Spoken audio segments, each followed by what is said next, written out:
Assalamu alaikum everyone. This is Fahad and you're watching your own favorite YouTube channel Speak English with Fahad. आज की इस video में जो चीज़ हम discuss करने जा रहे हैं that's about the correct use of verb, यानी आपने वर्ब का इस्तेमाल कैसे करना है। मेरे पास कुछ एग्जांपल्स हैं। I do have about 200 plus examples with me और ये सॉल्व है। लेकिन प्रॉब्लम ये नहीं है कि सॉल्व कैसे हैं, हमने सिर्फ ये डिस्कस करना है कि अगर ये चार ऑप्शन है तो राइट वन है, राइट वन के लिए हमारे पास रूल क्या है और किस रूल के अकॉर्डिंग हम इस काबिल हैं कि हम इसको प्रॉपरली क्रैक कर पाएंगे। So without wasting your time let's start.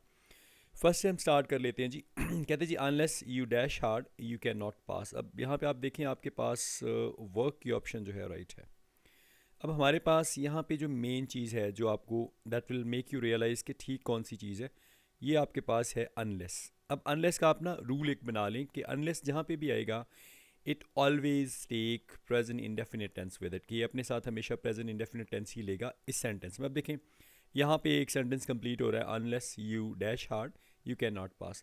अब जैसे कि मैंने आपको रूल बता दिया कि प्रेजेंट इंडेफिनिट टेंस लेगा, विल वर्क इसलिए नहीं आएगा क्योंकि ये फ्यूचर है, वर्क पास्ट इंडेफिनिट है और हैव वर्क जो है ये प्रेजेंट परफेक्ट बन जाएगा। नेक्स्ट पे मूव करते हैं। नेक्स्ट है जी they dash here a month अगो।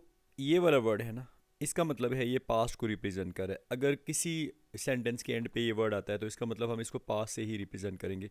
अब कम बेसिकली प्रेजेंट में आता है, कम्स भी प्रेजेंट में आता है जब थर्ड पर्सन सिंगुलर हो सब्जेक्ट। कमिंग हेल्पिंग वर्ब के साथ आता है इज एम आर या वॉज वर विल बी और शैल बी के साथ। केम ओनली ऑप्शन हमारे पास बचती है और केम हमें कैसे पता चला, came is connected to ago. उसके बाद नेक्स्ट हमारे पास है the friend my friend usually dash to Karachi in summer. अब यहाँ पे हमारे पास जो वर्ड है जो हमें बताएगा कि हमने कौन सी चीज़ को फॉलो करना है दैट इज़ यूजली। जहाँ पे हमारे पास वर्ड यूजली आ जाएगा वहाँ पे हम प्रेजेंट टेंस को ही फॉलो करेंगे। अब आप देखें कि प्रेजेंट में हमारे पास गो की ऑप्शन भी है, गोज़ की ऑप्शन भी है और इज़ गोइंग की भी है। अब is going to Karachi in summer इसलिए नहीं हो सकता कि यूजली के साथ हम मोस्टली प्रेजेंट इंडेफिनिट टेंस इस्तेमाल करते हैं, तो यूजली के साथ हम गोज़ इस्तेमाल करेंगे। अब गो भी क्योंकि प्रेजेंट है, लेकिन यहाँ पे हमारे पास जो सब्जेक्ट वर्क कर रहा है वो सिंगुलर है। ये देखें फ्रेंड, माय फ्रेंड मेरा दोस्त, तो इसके साथ ये थर्ड पर्सन सिंगुलर है, इसके बाद इसके साथ फर्स्ट फॉर्म के साथ ई एस ज़रूर आएगा। सो गो भी इसलिए रॉन्ग है और किसी भी सब्जेक्ट के फ़ौरन बाद थर्ड फॉर्म हम यूज़ नहीं कर सकते। इज़ गोइंग तब होता अगर ये यूजली यहाँ पे ना होता। So that is the right option. Let's move to next one. It dash to make a cruel. अब ये ऑलमोस्ट इसको आप समझ लें कि इट्स यूनिवर्सल ट्रुथ, ये इसके अलावा पॉसिबल ही नहीं है कि दो बंदे चाहिए होते हैं लड़ाई के लिए, यानी दो बंदे होंगे तभी लड़ाई होती है। अब ये इट देखें तो ये प्रेजेंट में मोस्टली होते हैं, जितने भी यूनिवर्सल ट्रुथ आएंगे आगे भी आएंगे, ये भी एक एग्जांपल है, ये सारे के सारे प्रेजेंट में चलेंगे। अब it basically third person singular है तो ये फर्स्ट फॉर्म नहीं लेगा प्रेजेंट में, फर्स्ट फॉर्म के साथ ई एस आएगा। टेकन थर्ड फॉर्म है, टुक पास्ट के लिए इस्तेमाल होता है सेकेंड फॉर्म है, और टेक्स हमारे पास ये राइट ऑप्शन है। और ये सिर्फ इसलिए है, एक तो इट है सब्जेक्ट हमारे पास सिंगुलर है और दूसरा ये यूनिवर्सल ट्रूथ है, ये चेंज नहीं हो सकता। नेक्स्ट हमारे पास है it dash before I came out. Before basically यहाँ पे काम कर रहा है एज अ कंजंक्शन। अब आप अपने पास एक रूल लिख लें कि जहाँ भी before as a conjunction work करेगा, जो दो सेंटेंसेस को आपस में कनेक्ट करेगा, तो एक सेंटेंस पास्ट इंडेफिनिट में होगा, यहाँ पे आप देखें आई केम आउट पास्ट में, और दूसरा पास्ट परफेक्ट में होगा। अब रेन्स जो है ये प्रेजेंट इंडेफिनिट है, रेन्ड पास्ट इंडेफिनिट है, विल रेन हमारे पास फ्यूचर इंडेफिनिट है, जबकि हैड रेन्ड हमारे पास क्या है, हैड रेन्ड हमारे पास पास्ट परफेक्ट है। और ये सिर्फ इसलिए आ रहा है बिकॉज ऑफ दिस बिफोर, यानी जहाँ पे before as a conjunction work करेगा वहाँ पे एक पास्ट इंडेफिनिट का होना चाहिए और दूसरा हमारे पास पास्ट परफेक्ट का होना चाहिए। Let's move to next one. Since या for, it dash since for. अब सिंस या फॉर जिस भी सेंटेंस के अंदर आ जाए इसका मतलब है वो परफेक्ट कॉन्टीन्यूस का है, वो प्रेजेंट परफेक्ट का भी हो सकता है, पास्ट परफेक्ट कॉन्टीन्यूस का भी हो सकता है और फ्यूचर परफेक्ट कॉन्टीन्यूस का भी। अब प्रेजेंट परफेक्ट कॉन्टीन्यूस की अगर बात करें तो रेन्स जो है ये प्रेजेंट इंडेफिनिट है, रेनिंग इट के फ़ौरन बाद नहीं आ सकता। हैड रेनिंग जो है ये हैड रेनिंग कभी भी नहीं आता, हैड के बाद first form I N G नहीं लेती। और has been raining it is the right option इसलिए क्योंकि ये प्रेजेंट परफेक्ट कॉन्टीन्यूस बनेगा। नेक्स्ट पे मूव करते हैं वुड दैट। जहाँ पे वुड दैट आ जाएगा ना, जहाँ पे भी वुड दैट आ जाएगा, ये अपने साथ यहाँ पे चाहे सब्जेक्ट, जैसे सब्जेक्ट आए सिंगुलर है, सब्जेक्ट सिंगुलर हो या प्लूरल हो, ये अपने साथ हमेशा वर लेगा। ये that is a thumb rule of English, it is unchangeable. अब बाकी आप देख लें, वॉज राइट ऑप्शन नहीं है, एज राइट ऑप्शन नहीं है, और इसी तरह shall is not the right option. Next sentence पे अगर आप देखें तो कहता है जी if he ran fast he dash the train. अगर इफ़ सेंटेंस से स्टार्ट हो जाता है या इफ़ बाद में स्टार्ट हो सकता है, पहले भी लिखा जा सकता है, यानी ये डैश मैं जब सेंटेंस कंप्लीट करूँगा तो समझाता हूँ आपको। अब इफ़ ही रैन फास्ट ये बेसिकली कंडीशनल सेंटेंस है। अगर ये ज़ीरो कंडीशनल होता तो यहाँ पे प्रेजेंट टेंस होती इफ़ में, इफ़ क्लॉज में, और यहाँ पे हम प्रेजेंट लगाते। लेकिन यहाँ पे हमारे पास ये फर्स्ट फॉर्म नहीं है, प्रेजेंट नहीं है, ये हमारे पास पास्ट है। तो इसका मतलब ये ज़ीरो कंडीशनल नहीं है, तो यहाँ पे हम फर्स्ट फॉर्म यूज़ नहीं कर सकते। वैसे हमारे पास नीचे भी ऑप्शंस में फर्स्ट फॉर्म मौजूद नहीं है। अगर ये फर्स्ट कंडीशनल होता तो यहाँ पे फर्स्ट फॉर्म होती, जो कि नहीं है, और यहाँ पे हम विल के बाद फर्स्ट फॉर्म इस्तेमाल करते, जो यहाँ हमारे पास बी है। लेकिन क्योंकि ये फर्स्ट कंडीशनल नहीं है, इसलिए विल कैच नहीं आएगा। सेकंड कंडीशनल हमें कहता है कि अगर आपके पास इफ़ जो क्लॉज है वो पास्ट इंडेफिनिट में है, तो नेक्स्ट आपके पास वुड के बाद फर्स्ट फॉर्म आनी चाहिए। यहाँ वुड के बाद आपके पास फर्स्ट फॉर्म है, ये राइट ऑप्शन हो जाएगी। और थर्ड कंडीशनल हमें कहता है, अब ये थर्ड कंडीशनल नहीं है बेसिकली, लेकिन मैं बता दूं, थर्ड कंडीशनल हमें कहता है कि इफ़ क्लॉज में आपके पास पास्ट परफेक्ट होना चाहिए, और मेन क्लॉज जो आपके पास दूसरा क्लॉज है उसके अंदर आपके पास वुड हैव के बाद थर्ड फॉर्म होनी चाहिए। अब देखें, सेकंड दोनों में नहीं हो सकती, और हैव कॉट भी इस्तेमाल नहीं हो सकता। So would catch is the right option, और ये सेकंड कंडीशनल था।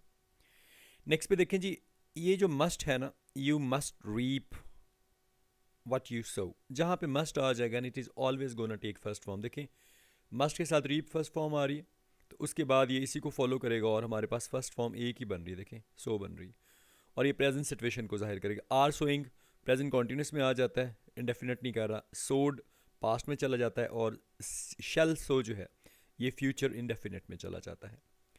नेक्स्ट पे जाते हैं, कहते हैं जी she told me that she. सबसे पहले ये डायरेक्ट इनडायरेक्ट हैं। इनडायरेक्ट स्पीच में आपने सिर्फ ये है आपके पास रिपोर्टिंग स्पीच। अगर रिपोर्टिंग स्पीच पास्ट है तो सामने वाला भी पास्ट होगा, यानी पास्ट ही फॉलो करेगा। ये पास्ट है तो अब सामने वाला प्रेजेंट है तो पास्ट हो जाएगा, पास्ट है तो पास्ट परफेक्ट हो जाएगा।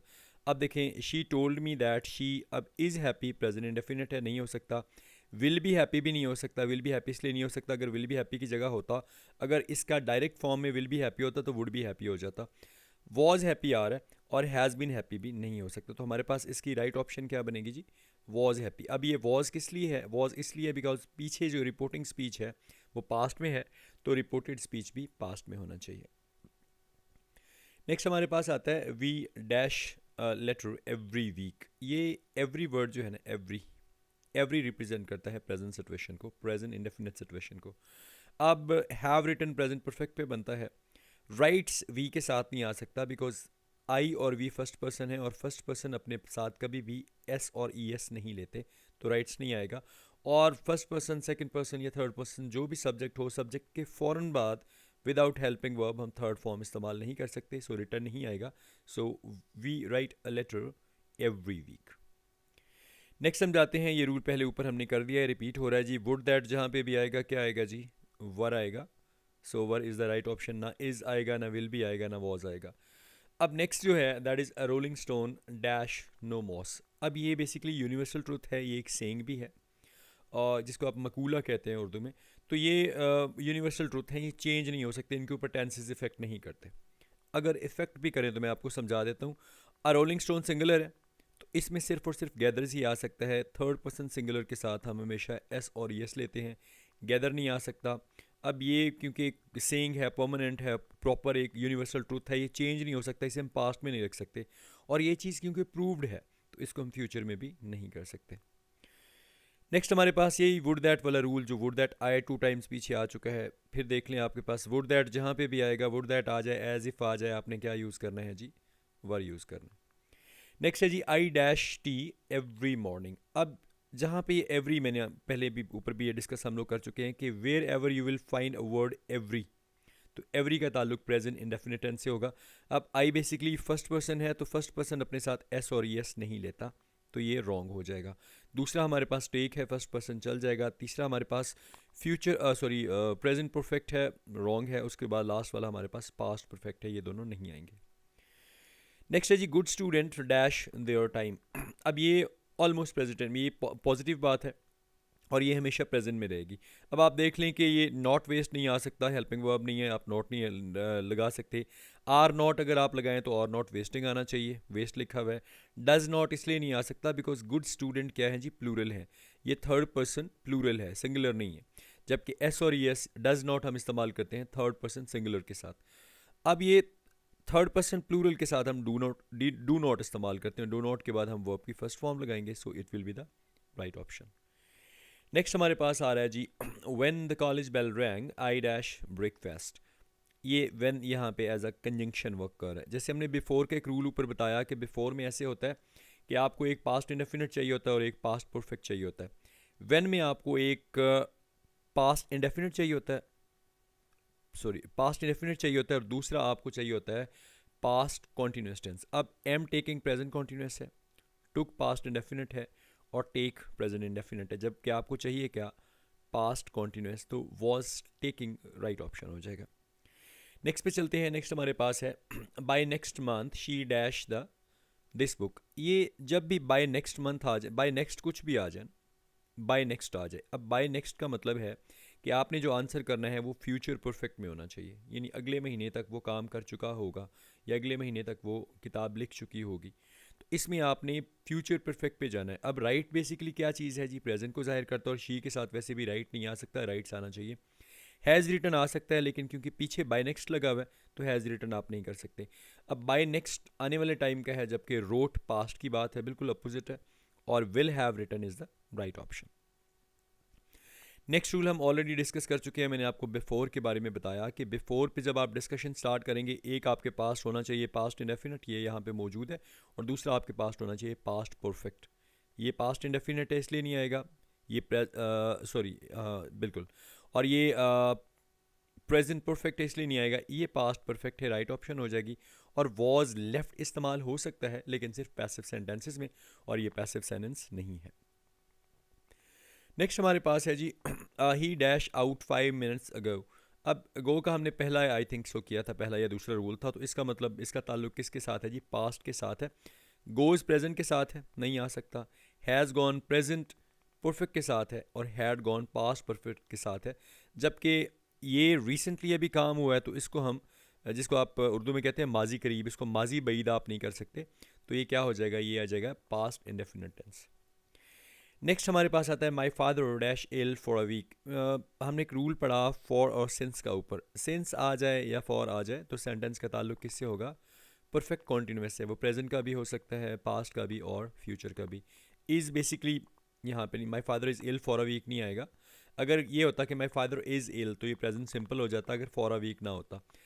माई फादर विल इल नहीं हो सकता, हैज़ इल नहीं हो सकता, has been ill for a week. अब आपने मोस्टली सुना होगा कि हैज़ बिन के बाद परफेक्ट कॉन्टीन्यूस की सेंस में आप आईएनजी लगाते हैं, लेकिन इल बेसिकली नॉन कॉन्टीन्यूस वर्ब है। इल हो गया, सिक हो गया, ये अपने साथ फर्स्ट फॉर्म के साथ अपने बाद आईएनजी नहीं लेते। नेक्स्ट हमारे पास दोबारा आ गया जी कंडीशनल, और इसमें देखें इफ़ ही डैश, इफ़ जहाँ पे भी आ जाए तो यू मस्ट रियलाइज़ कि this is a conditional sentence. अब अगर मैं ज़ीरो से स्टार्ट करें, ज़ीरो होता ये प्रेजेंट होना चाहिए था, ये प्रेजेंट, तो ये प्रेजेंट नहीं है, ये क्या है जी, फ्यूचर है। तो फिर इसका मतलब फर्स्ट कंडीशनल में क्या होता है, अगर मेन जो है, मेन क्लॉज आपका फ्यूचर इंडेफिनिट में है, तो फर्स्ट आपका जो इफ़ क्लॉज है वो प्रेजेंट इंडेफिनिट में होना चाहिए। अब प्रेजेंट इंडेफिनिट यहाँ पे देखिए कौन सा है जी, कम्स है, तो ये कौन सा कंडीशनल हुआ, ये फर्स्ट कंडीशनल हुआ। कभी भी किसी भी कंडीशनल में if clause present future indefinite का नहीं हो सकता। थर्ड कंडीशनल में जाके पास्ट परफेक्ट हो सकता है, और सेकंड कंडीशनल में जाके इफ़ क्लॉज जो है वो पास्ट का हो सकता है, पास्ट इंडेफिनिट का। Let's move to the next exercise. I'm sorry actually the notes are like this, so I would have to make a lot of things कि मैं इनको दोबारा बनाता, और मैंने इसकी राइट ऑप्शन इसलिए लिखी रहने दी कि कुछ स्टूडेंट्स ऐसे होते हैं कि वो कहते हैं कि जी the things should remain very clear ना, कि हमें राइट ऑप्शंस का पता, और वैसे मैं एक्सप्लेन कर रहा हूँ तो आई डोंट थिंक सो कि कोई मसला होगा। कोई भी एक ऐसी स्पेस, जैसे कि ये स्टार्ट में आ गया, इसका रूल देख लें कि जब भी ये आएगी ना, जब भी ये आएगी स्पेस, और वर्ब जो है वो पहले से स्टार्ट करेगा, तो हमेशा फर्स्ट फॉर्म आ जाएगी बस। अब कीप्स अवे नहीं हो सकता, कीप्स क्योंकि एस लगता है इसके साथ, वो सिंगुलर सिंपल फॉर्म रहेगी। केप्ट सेकंड फॉर्म है, कीप अवे हमारे पास फर्स्ट फॉर्म आ जाती है, ये राइट ऑप्शन बन जाएगी।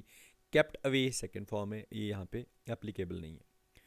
अब ये नेक्स्ट जो रूल है the sun dash in the west, अब देखें ये यूनिवर्सल ट्रूथ है, और यूनिवर्सल ट्रूथ जितने भी होंगे वो सारे के सारे प्रेजेंट इंडेफिनिट को ही फॉलो करेंगे। सन सिंगुलर है और सिंगुलर अपने साथ एस और यस लेता है, सेट इसलिए नहीं आएगा। सेट्स राइट ऑप्शन है। सेटिंग कॉन्टीन्यूस को जाहिर करता है, कभी भी नहीं आएगा। विल सेट फ्यूचर के बारे में है। अब देखें ये एक परमानेंट सी बात है कि सूरज जो है वो मगरिब में सेट करता है, गुरूब होता है, तो इसके लिए आप हमेशा प्रेजेंट सेंस ही यूज़ करेंगे। दोबारा हमारे पास नेक्स्ट में रूल आ गया जी बिफोर का, the train dash before I reach the station. अब ये पास्ट इंडेफिनिट है, तो बिफोर से पहले क्या होना चाहिए जी, पास्ट परफेक्ट होना चाहिए। अब ये देखें ये पास्ट इंडेफिनिट है, सेकंड फॉर्म है, ये विल लेफ्ट कभी हो ही नहीं सकता, विल भी लेफ्ट होना चाहिए या विल लीव होना चाहिए। हैज़ बीन लीविंग जो है ये तब होता जब हम सिंस या फॉर लगाते, और हैड लेफ्ट बिकॉज बिफोर आ गया, तो एक पार्ट पास्ट परफेक्ट में होना चाहिए और दूसरा पास्ट इंडेफिनिट में होना चाहिए। नेक्स्ट पे जाते हैं जी। नेक्स्ट कहते हैं जी I dash my office before, यहाँ पे भी बिफोर आ गया तो यहाँ पे भी सेम रूल एप्लीकेबल होगा जो ऊपर वाली एग्जांपल में हुआ है। यहाँ पे देखें letter came second form past indefinite, तो यहाँ पे पास्ट परफेक्ट होना चाहिए। हैव लेफ्ट, लेफ्ट जो है प्रेजेंट परफेक्ट है। हैड लेफ्ट पास्ट परफेक्ट है। लेफ्ट पास्ट इंडेफिनिट है, और लीव जो है ये प्रेजेंट इंडेफिनिट के लिए इस्तेमाल होता है। नेक्स्ट हम देखते हैं जी, हमारे पास फिर इफ़ आ गया, और इफ़ का मतलब क्या है कि ये कंडीशनल सेंटेंस है। अब इफ़ में दोनों में से एक पार्ट वो हमें ज़रूर देगा एग्जामिनर, और एक पार्ट हमसे पूछेगा, और जो पार्ट गिवन होगा उससे हम आइडिया लगाएंगे कि कौन सा है। अब यहाँ पे देखें फ्यूचर आ गया हमारे पास, विल पास आ गया। अब अगर ज़ीरो कंडीशनल की बात करें तो दोनों में प्रेजेंट होना चाहिए, तो इसका मतलब ये ज़ीरो नहीं है। अगर हम फर्स्ट कंडीशनल की बात करें तो इफ़ जो है उसमें प्रेजेंट होना चाहिए, जबकि मेन जो सेकंड वाला यानी क्या है, या जिसको आप मेन कह सकते हैं, उसमें आपके पास क्या होना चाहिए, फ्यूचर इंडेफिनिट, तो ये फर्स्ट कंडीशनल है। अब यहाँ पे आना चाहिए जी ही वर्क्स हार्ड।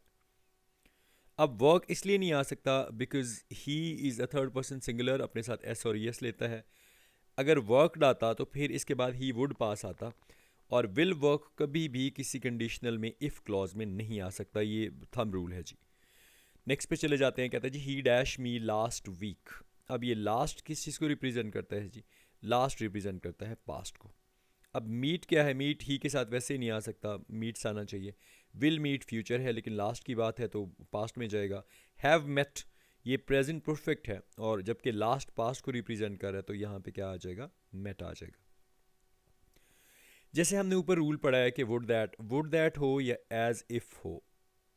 अब उसके बाद चाहे आपके पास जैसे ही लिखा हुआ है, ही इज़ अ सिंगुलर ना, थर्ड पर्सन सिंगुलर, लेकिन इसके बाद हमेशा एक ही ऑप्शन हम यूज़ कर सकते हैं, दैट इज़ वर।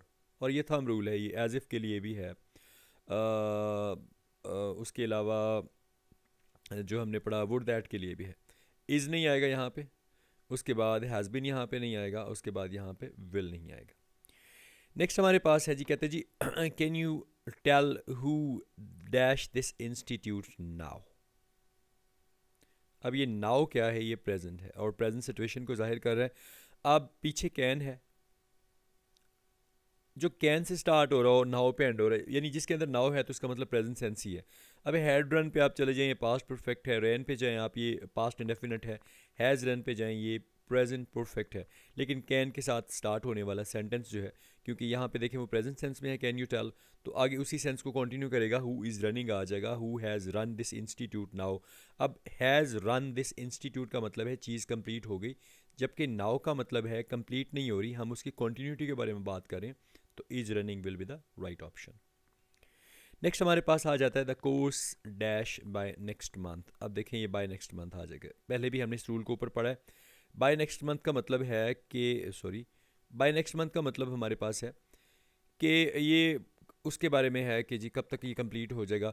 अब ये वॉज कंप्लीटेड, ये पास्ट पैसिव है। हैड कंप्लीटेड पास्ट परफेक्ट है। हैज़ कंप्लीटेड प्रेजेंट परफेक्ट है। विल बी कंप्लीटेड ये फ्यूचर का पैसिव है। विल बी कंप्लीटेड यानी कब तक, अगले महीने तक काम मुकम्मल हो जाएगा, कर लिया जाएगा, वट एवर। तो इसमें हम नेक्स्ट मंथ की जब भी बात आएगी तो हम फ्यूचर को फॉलो करेंगे। नेक्स्ट हमारे पास आ जाते थे वी शुड डैश द पोर। ये शुड आ गया, वुड आ गया, विल आ गया, शेल आ गया, मे आ गया, माइट आ गया, कैन आ गया, कुड आ गया। ये हमेशा अपने बाद वर्ब की फ़र्स्ट फॉर्म लेते हैं। अब ये फर्स्ट फॉर्म के साथ एस नहीं लेते, सेकेंड फॉर्म नहीं लेते, और अपने बाद हैज़ नहीं लेते। अब वुड के बाद हैव हेल्प्ड हो सकता है, लेकिन उसके लिए आपको कंडीशनल में जाना पड़ेगा। तो हमारे पास राइट ऑप्शन क्या बनती है जी, हेल्प, और वैसे भी शुड के बाद फर्स्ट फॉर्म ही चलती है और फर्स्ट फॉर्म यहाँ पे हेल्प है। नेक्स्ट हमारे पास है दे एक्सरसाइज डेली। अब वैसे देखा जाए तो ये सेंटेंस भी ठीक है, लेकिन एक्सरसाइज आप वर्ब के तौर पे भी यूज़ कर सकते हैं, लेकिन ये डेली का मतलब क्या होता है? डेली का मतलब होता है प्रेजेंट इंडेफिनिट टेंस। अब आप इसमें देखें, टेक्स बेटा इसलिए नहीं आ सकता बिकॉज दे जो है ये थर्ड पर्सन प्लूरल है, जबकि टेक्स के लिए थर्ड पर्सन सिंगुलर होना ज़रूरी है। दे आप हमेशा अपने साथ फर्स्ट फॉर्म लेगा, टेक आ जाएगा। हैड टेकन इसलिए नहीं आ सकता क्योंकि डेली लिखा हुआ है। टेकिंग इसलिए नहीं आ सकता क्योंकि वहाँ पे हेल्पिंग वर्ब कोई नहीं है। नेक्स्ट अगर हम जाएं तो कहते हैं कि we dash to see picture last night. अब ये लास्ट आ गया तो इसका मतलब आपने गुजरे हुए वक्त की बात की, गुजरे हुए वक्त की बात करेंगे तो ये पास्ट इंडेफिनिट हो जाएगा, और ये लास्ट नाइट है तो ये माजी करीब है तो इसको आप पास्ट परफेक्ट नहीं समझेंगे, आप इसको पास्ट इंडेफिनिट समझेंगे। गो प्रेजेंट फॉर्म में इस्तेमाल होता है, वेंट राइट ऑप्शन है, हैड गॉन अगर थोड़ी ज़्यादा अरसे की बात हो, और विल फ्यूचर की बात है जो बिल्कुल ही अपोनेंट चीज़ है। नेक्स्ट ऑप्शन हमारे पास आती है he dash to Karachi tomorrow morning. Tomorrow का मतलब है आने वाला कल। आने वाला कल बेटा हमें रिप्रेजेंट करता है about future indefinite tense. Goes basically right होता अगर होता है ही गोज टू कराची, फिर होता अगर सेंटेंस यहाँ पे कंप्लीट होता, लेकिन ये टुमारो मॉर्निंग है तो ये प्रेजेंट है, वो फ्यूचर है। टुमारो आ गया तो वॉज गोइंग हो नहीं सकता, येस्टरडे होता तो वॉज गोइंग हो सकता था। अच्छा, he went to Karachi yesterday होता तो वेंट भी हो सकता था, लेकिन अब टुमारो है तो हमारे पास ऑप्शन क्या आनी चाहिए? Will go. नेक्स्ट आप आ जाए, नेक्स्ट फिर कंडीशनल आ गया और सेम कंडीशनल देखें, आई शेल हेल्प। इसका मतलब शेल हेल्प क्या चीज़ है? ये फर्स्ट कंडीशनल आ गया। ज़ीरो कंडीशनल में यहाँ पे प्रेजेंट हो, यहाँ पे भी प्रेजेंट हो तो ये ज़ीरो कंडीशनल नहीं है। ज़ीरो कंडीशनल होता तो फिर कम्स ठीक था, और सॉरी ज़ीरो कंडीशनल होता कम्स ठीक था अगर यहाँ पे भी आई शेल की जगह हेल्प होता तो। लेकिन क्योंकि ये फर्स्ट कंडीशनल है, सेकंड वाले में हमारे पास मेन में हमारे पास फ्यूचर इंडेफिनिट है, तो फर्स्ट वाले में हमारे पास प्रेजेंट इंडेफिनिट होना चाहिए। अब ये राइट ऑप्शन हो जाएगी। अब ही के साथ काम नहीं आता क्योंकि थर्ड पर्सन सिंगुलर एस और यस लेता है। केम अगर होता तो यहाँ पे ही वुड हेल्प होता, और विल कम कभी भी, जैसे मैंने आपको पहले भी बताया कि विल कम इफ़ क्लॉज में कभी भी इस्तेमाल नहीं हो सकता। नेक्स्ट रूल भी हमारा रिपीट हो रहा है, एज इफ़ का मैंने आपको बताया, वुड दैट का बताया, ये सब अपने साथ क्या लेंगे जी? वर्ड लेंगे। नेक्स्ट पे चले जाए, नेक्स्ट हमारे पास है जी वी डैश मरी नेक्स्ट मॉर्निंग, और सॉरी नेक्स्ट मंथ। अब नेक्स्ट क्या है जी? नेक्स्ट आने वाला टाइम है, मंथ अगला महीना, इसका मतलब आप बात आप किसकी करें? फ्यूचर की करें, तो विजिटेड सेकंड फॉर्म है, पास्ट को रिप्रेजेंट करता है। वुड के बाद मैंने आपको बताया था कभी भी सेकंड फॉर्म नहीं आ सकती है, वुड विजिटेड वैसे गलत है। हैव विजिटेड तब होता जब आप प्रेजेंट में बात करें, आप कहते जी वी हैव विजिटेड मरी, बस इतनी बात होती। लेकिन नेक्स्ट आ गया है तो नेक्स्ट में आप क्या इस्तेमाल करेंगे? Future indefinite, we shall visit Murree next morning. Unless हमने पहला रूल किया था, इफ़ यू रिमेंबर, इसी एक्सरसाइज में अनलेस में मैंने आपको कहा था कि it always take present indefinite tense with its, इसका जो यहाँ तक कंप्लीट सेंस हो रहा है।